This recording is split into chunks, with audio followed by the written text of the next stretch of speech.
Hi guys, it's Kelly Latevola here, and I'm back with another video for Simon Says Stamp. Today we're going to be talking about controlled versus loose watercoloring. We're going to be using a couple of new sets from our Best Days release. We're going to be using Bold Flowers, the Bubble Tracker stamp set, the Emphatic, and then the Big Thanks. So a lot of really just super awesome sets came out with this release. So here I have some Canson watercolor paper. I've picked out some distress inks.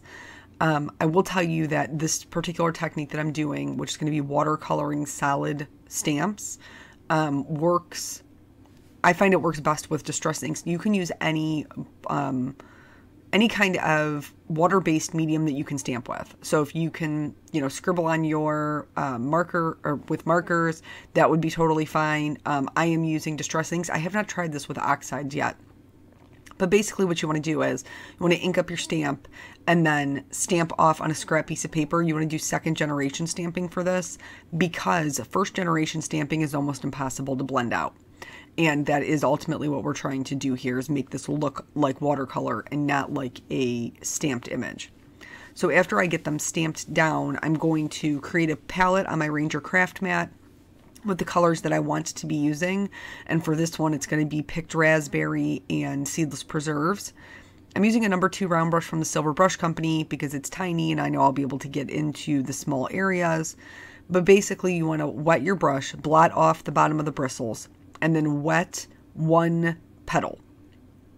Then you can pick up, if you want more intense color, you can pick up more intense color. And add that to wherever you want your shading to be. For this particular flower, which is the rose, I'm going to be adding the shading mostly to the base of the petals. And I cannot stress enough to you how minimal water you want to be using. You do not need a ton of water, especially for a controlled watercolor. So basically all I'm doing is the same thing. I am getting my brush wet, I'm blotting off the base of the bristles, I'm going in and wetting the area that's stamped down one petal at a time, adding any other shading that I want to do, just kind of dropping it in, and then I'm moving on to the next area. You should not have any water that is puddling, anything that's like raised off your paper. You should be able to see a sheen of water, meaning that it's damp. And it's enough for the pigment to spread around in, but it should not be just like piled up on your paper. So this did not get me the look that I was going for, but this is how I am most comfortable watercoloring. And so I wanted to show you how I went about the first one, because that's not how I went about the last one. If you watch my channel, or if you've watched my the videos here that I've done for Simon, you know that I don't start over. And once I make a card once, then I'm never making it again. That's just how I operate. But so I have a learning curve. Every time I turn on my video camera, you're seeing me do it for the first time. Like, I didn't pre-paint these flowers. I'm learning right along with you guys, and I feel like for me that's the best way to teach you how to do something. So I am going to speed it up here now that you've seen this, how I've approached it a couple of times, because there's kind of a lot to go over in this video. So again, I'm just wetting that area, dropping in any more color, any more shading that I would like. And in this this particular stamp, because it makes sense, there is gapping in between the layers of the petals. And because it's a solid image, there has to be that negative space, or it would just be one solid blob. And nobody wants to stamp one solid blob, right? So because of that, you don't want your flower to look like one solid blob either. That's, I think, one of the things that I hear from people the most, is that they feel like their watercolor has gotten quote unquote blobby, if that's a thing. And most of the time, it's because you're working with too much water, or you're working in two areas next to each other that are wet and they've run together. Here, I can do it. I can work in two areas that are next to each other because it doesn't matter. I'm using such minimal amounts of water. By the time I'm even moving on to the next petal, the first one's basically dry. So I'm just going to go through adding, you know, more shading as I get to the center. If there were any areas that I felt needed to be darker, because when you're watercoloring, it does dry back. So maybe the intensity that you thought you were going to have, you might not always get, and you might have to go back in and readjust. When that happens, you can totally go back in and add darker color. Just rinse off your brush, go back in with just a damp brush, very minimal water, and softly kind of blend that out so that you don't have any harsh edges, unless that's the look that you're going for, which is totally fine. With that being said, let me say again, there is nothing wrong with this flower. There's nothing wrong with the way that it looks. It's very clearly, you can look at it, visually see that makes sense. That is a flower. It's just not the look I wanted. So once I got done with the flower, went back and, you know, added any of my shading, and I did keep darkening it up. That might have been one of my problems, is that I kept adding darker color. And so it started to feel very, very manufactured, which was not what I wanted. I wanted it to kind of be a little bit looser and look a little bit more organic. So I painted another one, and you can see the difference between the two. Now I'm going to show you how to go back and fix the first one. So basically what I did is I went in with clean, clear water, and I went all around the edges. Again, not bubbled up. It's a very light sheen. And then I started adding in more of that picked raspberry, and I didn't do anything with it besides drop it into the areas that were wet. Now, you don't want to paint everything with water because that pigment will spread however far it is wet. I'm also going to go back into the inside and kind of close up some of that gapping. There isn't a whole lot I can do about some of the lines that I put in there because I've waited so long in between. I could have like completely saturated with water and tried to blot it up. But I'm happy with just going over it with clean, clear water and how it softened. So now for this one, I've kind of learned now. So I went in and I went over the whole petal area just like I did the first time. But I also extended it out a little bit with some clean, clear water. I'm going to put all my shading in at one time into that one petal, make sure that the edge stays wet, and then I'm going to leave it alone. I'm not going to go back in and add any extra shading. I did everything that I wanted to do right out the beginning, and then I'm just going to leave it alone. This is going to help create those organic edges that I am looking for that will be much, much softer. So again, I'm wetting that area, I'm taking it out slightly past the point of the petal, dropping in my pigment, and leaving it alone. I'm still working with very minimal water. When I do backgrounds, I use lots and lots of water, and I just drop it in, and it's super fun. But for something like this, you want to really, really control your water. So as I went through, I noticed that I did have a little bit of that gapping still. I just would go in with a very, very lightly damp brush and just kind of move the pigment between the two petals around. Not so that it was as dark as the petal next to it, but just so that there was a little bit of darkness. For the ones on the inside, I made sure, now you need to, the petal on like in front of it, so the petal that's on the outer edge is completely dry. Your petals need to be completely dry. You can't work in two areas that are wet, like that are next to each other. It'll bleed. It'll be a mess. You will not be happy. But I did take the water up a little bit higher to close that gap, and I was much happier with it. I think originally I was very nervous about having the quote-unquote blobby flower, that I didn't do that. And I liked the result much better once I took that risk in just bringing up the water a little bit higher. It definitely looked more natural and more like I watercolored this myself, even though I didn't, and I'm totally faking it. But it definitely gave me the look that I wanted, that softer, more organic look. So just doing the same thing. So but I cannot repeat this enough, because the biggest problem people have is using too much water. If you pick up too much water and then you blot it off and you go to put your paintbrush on the paper and it makes a pool of water, you have too much water. Blot off your brush again. use the water that you've just put down, but, or if it's like a huge pool, blot it up with a clean paper towel. You don't have to just be like, oh, well, now I have this huge pool of water, I guess I have to use the whole thing. No, you don't. Blot it up. So for here, I'm going to go in and start adding the leaves. Now, clearly, the way these leaves are drawn is they would be tucked behind the flower. So in order to get that appearance with my second generation stamping, I'm wiping off the bottom edge where it would be behind the flower. You don't have to be very specific with this because you'll be able to move that pigment around to get as close to the flower as you need to be. You're just going to need a general shape here.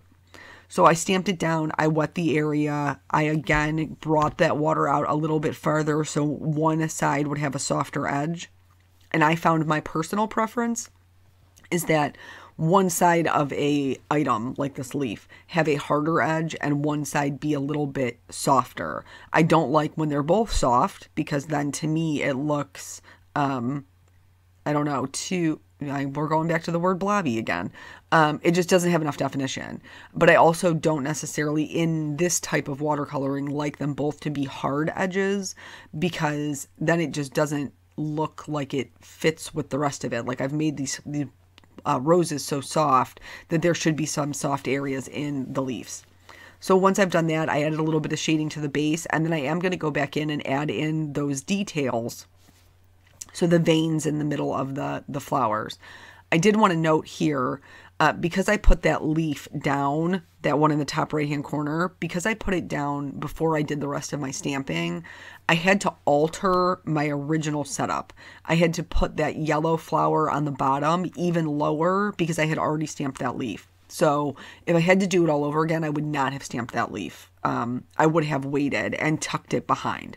But nonetheless, decisions were made.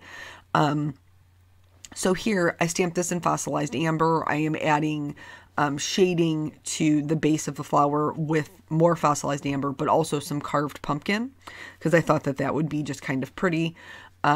Same thing, wet the area, drop in the pigment, and then I am walking away. I learned from my roses not to be, for this card, that the controlled look wasn't going to be what I was going for. I will still go back in once those parts are dry and add in a little bit of details because that's how I prefer my watercolor. But I am definitely being a little bit softer on these sides that I've kind of blended it out. For the center of this flower, I'm just going to wet the area in the middle and then add some vintage photo around the edges. I'm going to leave the area in the center just the clean water. And I'm going to let the water carry the pigment however it does. For the detail layer, after it was all dry, I just went back in and did a couple of little dots of the vintage photo just to give it a little bit of texture. I'm showing you this part because I messed it up. I made a mistake. And I like to show you guys my mistakes because I also fixed it. You saw the end card. So I've stamped a branch in between here to fill in this area because, like I said, I had to change my layout. And I'm using peacock feathers and pine needles, which is the same color combination I used for the other leaves. And so I connect it to the stem of the rose, and then I realize I have to connect this leaf on the right-hand side. I did not want to go through my flower, so I thought, okay, well, I'll just go around it, and it'll just look like a big leaf. Guess what, guys? It didn't look like a big leaf. It looked weird, and it looked weird right away. So immediately I start trying to blot it up. I'm going back in with clean water, trying to blot up that area. I'm reforming the petal on that yellow flower because I went in there with that water and kind of changed the edge of it. So what I ended up doing was making the bottom part of the leaf a little bit darker so that it looks like it connects. And then you're not going to notice that spread of green so much. It looks kind of like it was intentional because I do have some soft areas in this card. For the, in the bold flower set, there's a lot of really pretty flowers, but there is one that is like a branch, and you're meant to stamp these little teeny tiny flowers. And I thought that they would be really pretty kind of in this bouquet. I second generation stamped them. Everything was second generation stamping. Please do that, because if you stamp it full strength, and believe me, it's hard to remember because I have done it, it is really almost impossible to blend out and get a soft look. But anyway, I stamped it in Salty Ocean. I added the shading in with Blueprint Sketch. There were some areas where I couldn't get close enough to my flowers, and I just kind of added in, and here's where being blobby is not a bad thing. I added in my own blobs of blue, and they're going to read like flowers because the rest of them are flowers. For the other greenery here, you've seen me start with my lightest color and then add darker shading. This one is a little bit different, and that's why I left it in. I stamped it in Mode Lawn, second generation Mode Lawn, but then I'm adding in the Fossilized Amber to make it more of a yellow green or a lime green. So don't be afraid to kind of like mix up your colors to see what you can get, different looks that you can achieve.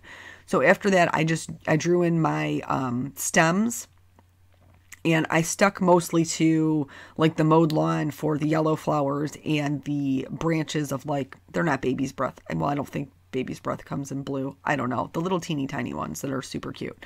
And then mostly to the teal for the roses. But I just, drew those in with my paint. Well, I should say painted them in. I didn't draw them. I painted them in.